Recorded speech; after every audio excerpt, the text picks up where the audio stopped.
ఆయన దేవుని స్వరూపము కలిగిన వాడయ్యుండి దేవునితో సమానంగా నుంట విడిచిపెట్టకూడని భాగ్యమని ఎంచుకొనలేదు. కానీ మనుషుల పోలికగా పుట్టి దాసుని స్వరూపమును ధరించుకొని తన్ను తానే రిక్తునిగా చేసుకొనెను. హల్లెలూయా.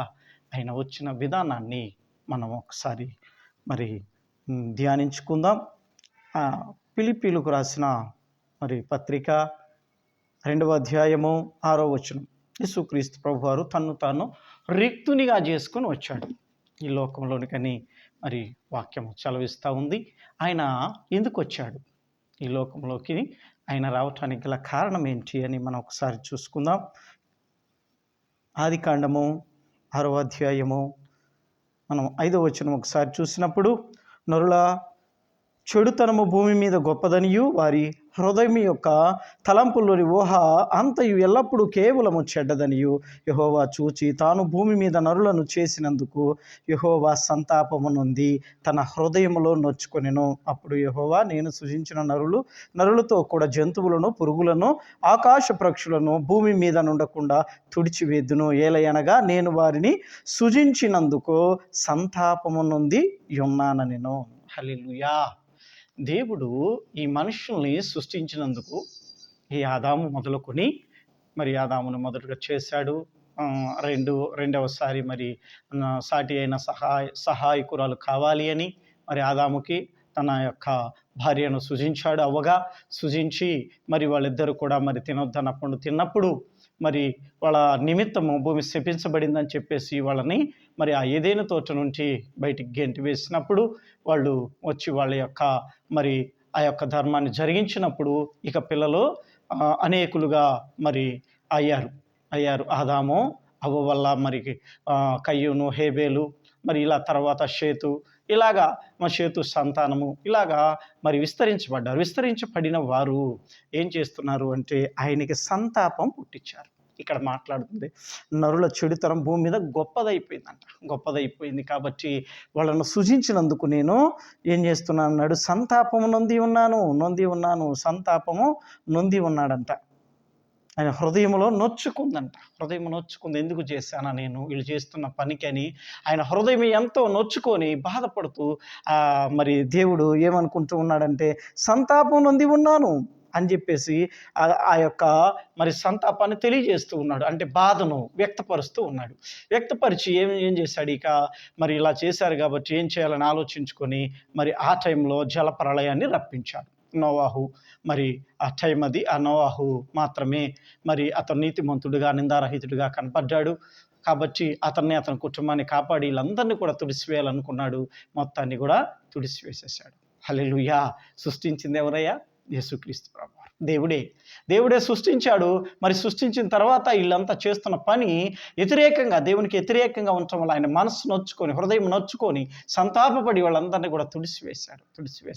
తర్వాత ఇక ఇదంతా కూడా అయిపోయిన తర్వాత మళ్ళీ ఇక నోవాహుతోటి ప్రమాణం చేస్తున్నాడు. నోవాహుకు కుటుంబంతో షేము, హాము, యాపేతుతోటి ఆయన ప్రమాణం చేస్తూ ఉన్నాడు. ఇకను జలప్రళయం చేత నేను నశింపచేయను. ఇక జలప్రళయం భూమి మీదకి రాదు కాబట్టి మీరు భూమిని నిండించండి అని చెప్పేసి షేము, హాము, యాపేతుకి ప్లస్ మళ్ళీ ఆ యొక్క ఓడలో ఎక్కిన ప్రతి జంతువులతోటి ఆయన ప్రమాణం చేశాడనమాట.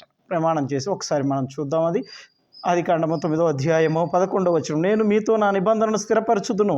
సమస్త శరీరులు ప్రవాహ జలముల వలన ఇకను లయపరచబడరు. భూమిని నాశనము చేయుటకు ఇకను జల ప్రవాహము కలుగుదని పలికెను అని చెప్పి తర్వాత కిందకు వచ్చినప్పుడు మనము భూమిపైకి నేను మేఘమును రప్పించినప్పుడు ఆ ధనస్సు మేఘములో కనబడును.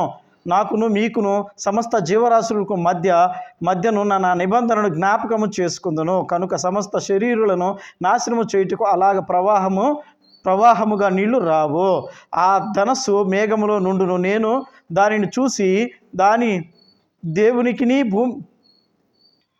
దేవునికిని భూమి మీదనున్న సమస్త శరీరులలో ప్రాణము గల ప్రతి దానికిని మధ్యనున్న నిత్య నిబంధనను జ్ఞాపకము చేసుకుందున నేను. హల్లెలూయా.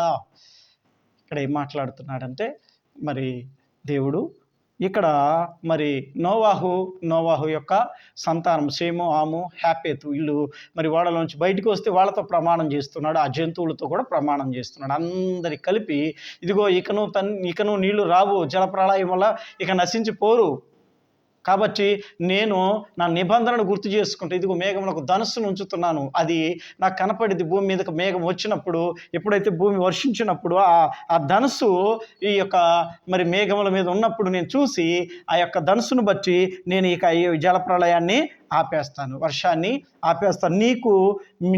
మీకు నాకు మధ్య నిబంధనకి గుర్తు మేఘంలో ఒక ధనుస్సును నేను ఉంచుతున్నాను అని ప్రమాణం చేశాడు నోవాహుతోటి, తన కుటుంబంతో, మరి సమస్త జీవరాశులతోటి, అక్కడ ఉన్న ఓడలో నుంచి వచ్చిన జీవరాశులతోటి ఇక వెళ్ళిపోయారు. అవన్నీ మరి వీళ్ళు షేము, హాము, యాఫెతు వీళ్ళు కూడా మరి వెళ్ళిపోయి వాళ్ళ యొక్క మరి ధర్మాన్ని జరిగిస్తున్నప్పుడు షేము, హాము, యాఫెతు వల్ల సంతానం ఏర్పడింది.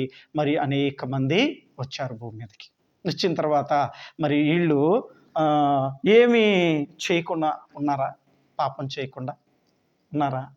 లేరు. ఎందుకంటే ఫస్ట్ అదే జరిగింది కదా, ఆదాము నుంచి వచ్చిన సంతానం, నోవాహు దాకా వచ్చిన సంతానం పాపం చేయటం వల్లే, ఆ పాపం వల్ల దేవుని హృదయం నొచ్చుకొని వాళ్ళందరినీ కూడా జలప్రళయంతో నశింపజేశాడు. ఇక నువ్వు నశింప చేయను అని చెప్పేసి ప్రమాణం చేశాడు నోవాహుతోటి. మరి వీళ్ళు ప్రమాణం చేశాడు కదా, వీళ్ళు తప్పు చేయకుండా ఉంటున్నారంటే చేస్తూ ఉన్నారు. ఇక్కడ 8లో మనం చూసినప్పుడు 8వ అధ్యాయము 21వ వచనం చూసినప్పుడు, ఆదికాండము 8:21 చూసినప్పుడు మనము నరుల హృదయాలు వచ్చిన వారి బాల్యము నుంచే చెడ్డది అలా బాల్యము నుంచే చెడ్డదంట వాళ్ళ హృదయంలో ఆలోచన. కాబట్టి వాళ్ళు కరెక్ట్గా ఉన్నారంటే లేదు, పాపం చేయటం మొదలుపెట్టారు, ఇష్టానుసారంగా మరి జీవిస్తూనే ఉన్నారు.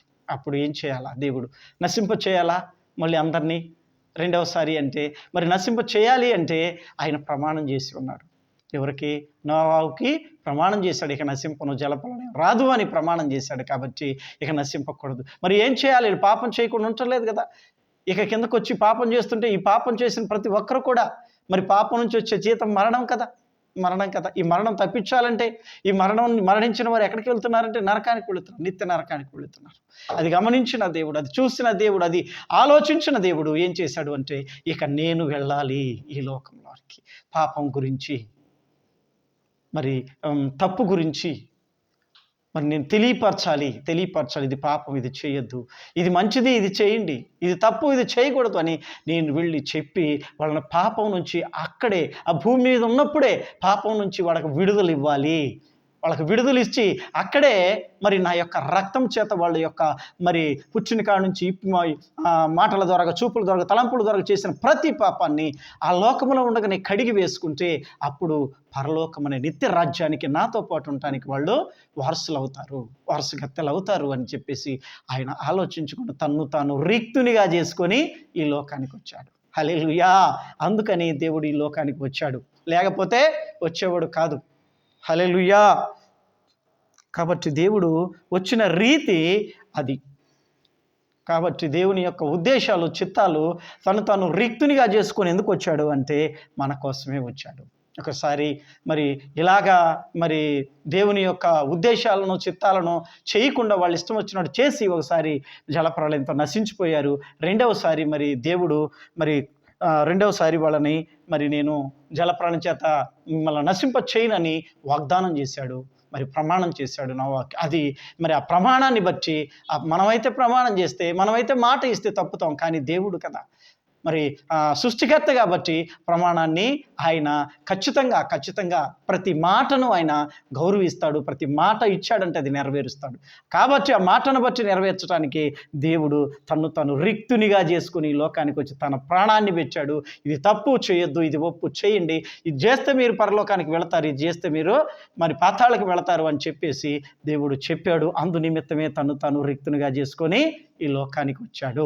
అది మనం చూసి గమనించి దేవుని యందు మన భయభక్తులు కలిగి ఈ లోకంలో ఉన్నప్పుడే మన పాపాన్ని విడిచిపెట్టుకొని ఆయన ఇచ్చిన అవకాశాన్ని వాడుకొని ఆయన రక్తంతో కడగబడి పరిశుద్ధంగా జీవిస్తే నీవు నేను అందరూ కూడా మరి దేవుడు ఉద్దేశం ప్రకారం, దేవుని చిత్త ప్రకారం పరలోక రాజ్యానికి వెళతాం. హల్లెలూయా! దేవుడి చిన్న వాక్యాన్ని ఉన్న బిడ్డ హృదయాల్లో ముద్రించునుగాక. ఆమేన్.